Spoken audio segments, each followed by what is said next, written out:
नमस्कार दोस्तों।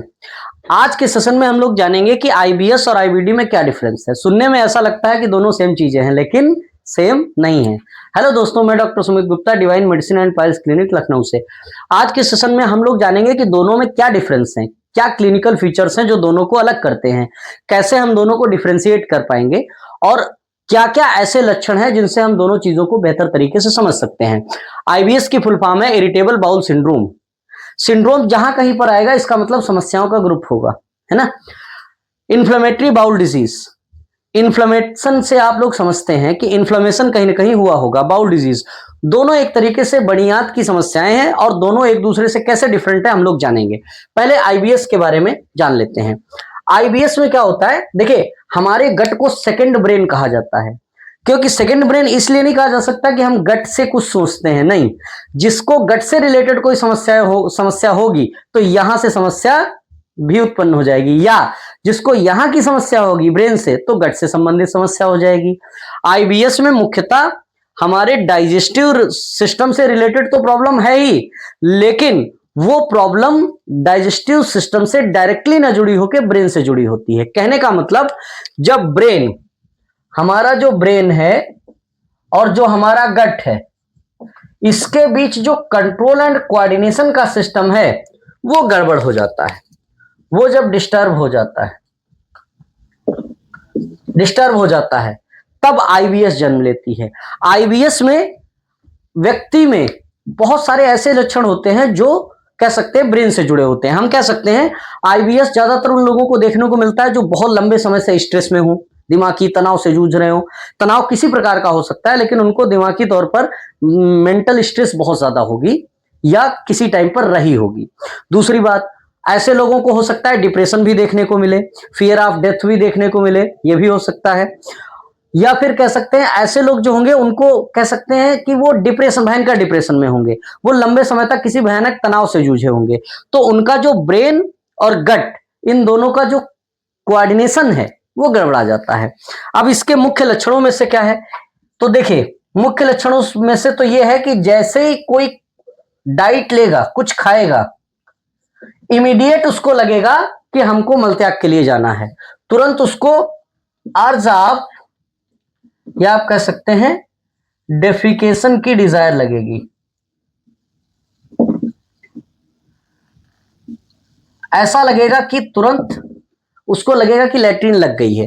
कई बार ऐसा होता है कि कॉन्स्टिपेशन हो जाएगा, कई बार ऐसा होता है ये तुरंत इमीडिएट लगेगी, खाते ही भागेगा इमीडिएट। कई बार कॉन्स्टिपेशन हो जाएगा, पेट बंध जाएगा, लैट्रिन आएगी ही नहीं। और कई बार कॉन्स्टिपेशन के जस्ट बाद डायरिया हो जाएगा, कई बार कॉन्स्टिपेशन के बाद डायरिया हो जाएगा, है ना। तो ये समस्या चलती रहती है। अब आप समझिए कि खाना खाया तुरंत भागेंगे, ऐसा लगेगा कि मतलब तुरंत ही लैट्रिन लग गई। उसके बाद ऐसा भी हो सकता है कि कुछ टाइम पर कॉन्स्टिपेशन हो जाए, कॉन्स्टिपेशन के जस्ट बाद डायरिया हो जाए, लूज मोशन होने लगे। ठीक, कुछ और समस्याएं, जैसे जब कभी भी स्ट्रेस होगी, टेंशन होगी, कोई घटना हो गई मान लो घर में, तो ये सिम्टम्स जो हैं, जो भी सिम्टम आप देख पा रहे हैं, ये सारे सिम्टम्स इंक्रीज हो जाएंगे। समझ रहे हैं? पेट खोल जाएगा, गुड़गुड़ की आवाज आएगी, लगातार बाउल साउंड आएगी, पेट में गुड़गुड़ाहट रहेगी, गैस बनती हुई महसूस होगी। समझ रहे हैं? पेट में गुड़गुड़ाहट रहेगी, पेट फूला फूला रहेगा, पेट फूला फूला रहेगा, ऐसा रहेगा भारीपन है, हैवीनेस रहेगी, है ना। तो ये सारी समस्याएं ऐसी हैं जो आईबीएस से रिलेट करती हैं। कई बार पूरे पेट में पेन होता है, पेन ऐसा होगा कि जैसे मान लो कुछ घूम रहा है, वो एक्चुअल में इसी का एक रूप है। और जो मल होगा, मल में, स्टूल में म्यूकस भी आने लगता है। हालांकि उसके लिए हमने एक बात प्रोक्टाइटिस की बात भी की थी। प्रोक्टाइटिस में भी मल में म्यूकस आता है, लेकिन इसमें भी म्यूकस आता है जब कभी कोई स्ट्रेस की कंडीशन होती है, तो ये सिम्टम्स भी बढ़ते हैं और मल में म्यूकस भी आने लगता है। कॉन्स्टिपेशन की वजह से पाइल्स, फिशर, ऐसी समस्याएं भी उसी के साथ डेवलप होने लगती हैं। अब आप समझिए कितनी खतरनाक चीज है।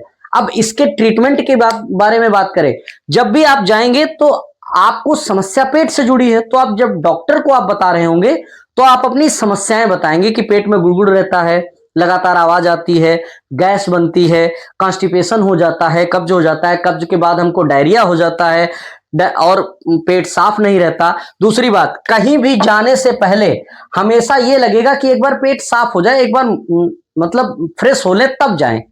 कहीं भी चलने से पहले आपको लगेगा कि हाँ एक बार हो लें फिर निकले कहीं, क्योंकि हर वक्त ये डाउट रहेगा कि हमको मोशन आ सकता है। तो ये भी एक आईबीएस का लक्षण है, ये भी उसके सिम्टम्स में से एक है। तो आप जितनी समस्याएं बताएंगे वो सब पेट से रिलेटेड बताएंगे। और अगर डॉक्टर मतलब कह सकते हैं कि बहुत ज्यादा चीजों को कोरिलेट नहीं कर पा रहा है, तो वो जो दवाएं देगा वो भी पेट से रिलेटेड देगा। तो अगर आप जनरली किसी की ऐसे दवा खा रहे हैं तो पेट से रिलेटेड अगर आप दवाएं ले रहे हैं तो हो सकता है कि कुछ थोड़े टाइम के लिए आपके सिम्टम्स सबसाइड हो जाएं, लेकिन ये समस्या ठीक नहीं होगी। क्यों? जब कभी भी किसी अच्छे डॉक्टर से आप ट्रीटमेंट लेंगे तो वो पेट की दवाओं के साथ साथ ब्रेन में जो डिप्रेशन है, जो एंजाइटी है, जो कह सकते हैं ओवर थिंकिंग है, इन सब चीजों से रिलेटेड भी एक दो दवाएं चलाता है। अगर ब्रेन ठीक हो जाएगा तो ये समस्या धीरे धीरे अपने आप ठीक हो सकती है। इसके लिए बहुत सारी और भी चीजों की जरूरत है। आईबीएस अगर किसी को है तो दवा तो लेनी है, साथ में आपको नियमित व्यायाम करना है, योगा करना है, हेल्दी डाइट लेनी है, फल फ्रूट्स खाने हैं, छाछ पीना है, नारियल पानी पीना है, ये सब चीजें, नियमित रूप से टहलना है, एक अच्छी नींद लेनी है, स्ट्रेस नहीं लेना है, टेंशन नहीं लेनी है किसी चीज की, है ना, और खुलकर बात करनी है। घर में जिसे आप प्यार करते हैं, जो आपको प्यार करता है, जिसके साथ आप कंफर्टेबल हैं, उसके साथ बैठें, वक्त बिताएं, तो आप पाएंगे कि इसमें धीरे धीरे अपने आप आराम मिलने लगती है। ओके, उम्मीद है आपको काफी हद तक समझ आया होगा। अब है बात आईबीडी की। आईबीडी क्या होती है? इन्फ्लेमेटरी बाउल डिजीज, जिसमें बड़ी आंत में कहीं ना कहीं इन्फ्लेमेशन होता है। इसके ये दो वजहों से हो सकती है, एक तो आपका क्रोन्स डिजीज और एक अल्सरेटिव कोलाइटिस। क्रोन्स डिजीज जो होती है इसमें डाइजेस्टिव ट्रैक में सूजन आ जाती है और कई जगहों पर घाव होता है, लेकिन मैं दोनों में अंतर बता दूं क्योंकि दोनों के लक्षण एक जैसे दिखते हैं। जो आपकी क्रोन्स डिजीज होती है उसमें जो अल्सर बनते हैं वो डीप अल्सर बनते हैं। इसके जो अल्सर बनते हैं वो पैचेस में बनते हैं और डीप। हमको पता है कि जो आपका क्रोन्स डिजीज है इसमें पैचेस छोटे छोटे बनते हैं और ये चारों लेयर को, जो गट वाल में 4 लेयर्स होती है, चारों को इफेक्ट करते हैं। कहने का मतलब ये डीप पैचेस बनते हैं। 4 लेयर कौन कौन सी होती है? म्यूकोसा, सब म्यूकोसा, मस्कुलरिस एक्सटर्ना और सिरोसा।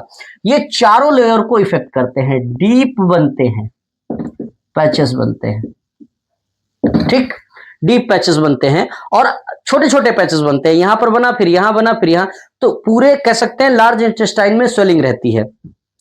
अच्छा, अल्सरेटिव कोलाइटिस में क्या होता है कि ये थोड़ा सा उथला बनता है। कहने का मतलब ये चारों लेयर्स को इफेक्ट नहीं करता और बड़े बड़े पैचेस देखने को मिलते हैं कि यहां से लेके पता चला यहां तक की पूरी गट वाल जो है, बड़ी आंत की जो वाल है वो इफेक्टेड है ना। क्रोन्स डिजीज गहरा होता है तो ये खतरनाक होती है समस्या, और ये कई बार फिस्चुला या परफोरेशन का भी रूप ले लेती है, समझ रहे हैं?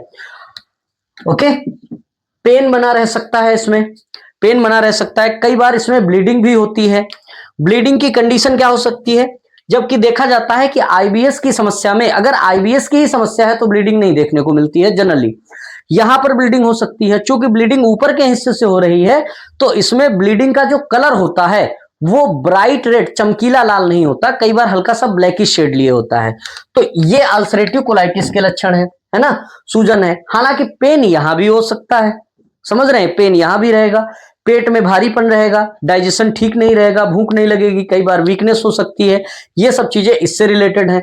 करते क्या है कि यहां पर कोई जांच अगर कराने की बात करें तो यहां पर कोई जांच ठीक से नहीं करा पाएंगे। आप ब्रेन और गट के कोऑर्डिनेशन की जांच कौन सी कराएंगे? आप ये कर सकते हैं कि स्टूल में आप टेस्ट करा सकते हैं कि कौन सा बैक्टीरिया है, ये सब चीजें कर सकते हैं कि आपको लग सकता है कि हो सकता है स्टूल में इन्फेक्शन हो। लेकिन यहां पर अगर आप देखेंगे तो यहां पर जांच करा सकते हैं, चूंकि बड़ी आंत का हिस्सा है तो इसमें कोलोनोस्कोपी करा सकते हैं, समझ रहे हैं? कोलोनोस्कोपी से एक कैमरा डिवाइस होती है जिसको मलद्वार से इंसर्ट किया जाता है, वो इस पूरे हिस्से को स्कैन करता है और बताता है कि जो पैचेस हैं वो कहां कहां पर हैं, कितने गहरे हैं। कई बार उनसे कई और चीजें भी पता चलती हैं। कई बार इन अल्सर में कैंसर का खतरा हो सकता है, तो डॉक्टर्स जो होते हैं वो यहाँ से सैंपल भी लेकर के बायोप्सी वगैरह के लिए भेज सकते हैं। यहाँ पर जो समस्या है उसका ट्रीटमेंट इनके लक्षणों के अकॉर्डिंग और जो अल्सर है उनके अकॉर्डिंग होती है। यहां पर ब्रेन और गट दोनों के हिसाब से ट्रीटमेंट चलता है। ओके, तो उम्मीद है आपको समझ आया होगा। क्रोन्स डिजीज जो है इसकी वजह से कई बार निचले हिस्से में अगर हो तो फिस्टुला भी डेवलप हो जाता है। ऐसा देखा जाता है कि डेंटेट लाइन के ऊपर जितने फिस्टुला होते हैं, जिनकी इंटरनल ओपनिंग डेंटेट लाइन के ऊपर होती है, कई बार तो एनोरेक्टल जंक्शन के ऊपर होती है, तो उसमें क्रोन्स डिजीज जो है ये कारण हो सकता है। उम्मीद है आपको समझ आया होगा कि आईबीएस और आईबीडी में क्या मेन डिफरेंसेस हैं और कैसे हम दोनों को डिफरेंशिएट कर सकते हैं। आईबीएस का ट्रीटमेंट जो है वो कह सकते हैं दवा के माध्यम से, लाइफस्टाइल में चेंज करके, और कह सकते हैं खाना पीना चेंज करके, व्यायाम करके, योगा करके, इन सारी चीजों के साथ अगर आप देखेंगे तो कुछ टाइम जरूर लगता है, लेकिन ये धीरे धीरे ठीक होता है। यहां पर जो समस्या है उसके हिसाब से ट्रीटमेंट किया जाता है। यहां पर ब्रेन का जो इन्वॉल्वमेंट है वो वैसा नहीं होता, यहां पर इन्फेक्शन हो सकता है, उसकी वजह से ट्रीटमेंट यहां पर थोड़ा सा अलग चलता है। ठीक, अगर आपकी जानकारी में कोई ऐसा व्यक्ति है जो लंबे समय से ऐसी समस्या से जूझ रहा है तो नीचे दिए गए नंबर पर हमें कांटेक्ट कर सकता है, उसकी हेल्प जरूर होगी। अगर आप हमारे YouTube चैनल पे नए हैं तो हेल्थ रिलेटेड अपडेट्स पाने के लिए हमारे चैनल को सब्सक्राइब कर सकते हैं, हमारे पेज को फॉलो कर सकते हैं और लाइक और शेयर कर सकते हैं, ताकि और लोगों को भी इस जानकारी पाने में हेल्प मिले। अगर कोई सवाल पूछना चाहते हैं तो कमेंट के जरिए पूछ सकते हैं या नीचे दिए गए नंबर पर हमें कांटेक्ट कर सकते हैं। Thank you.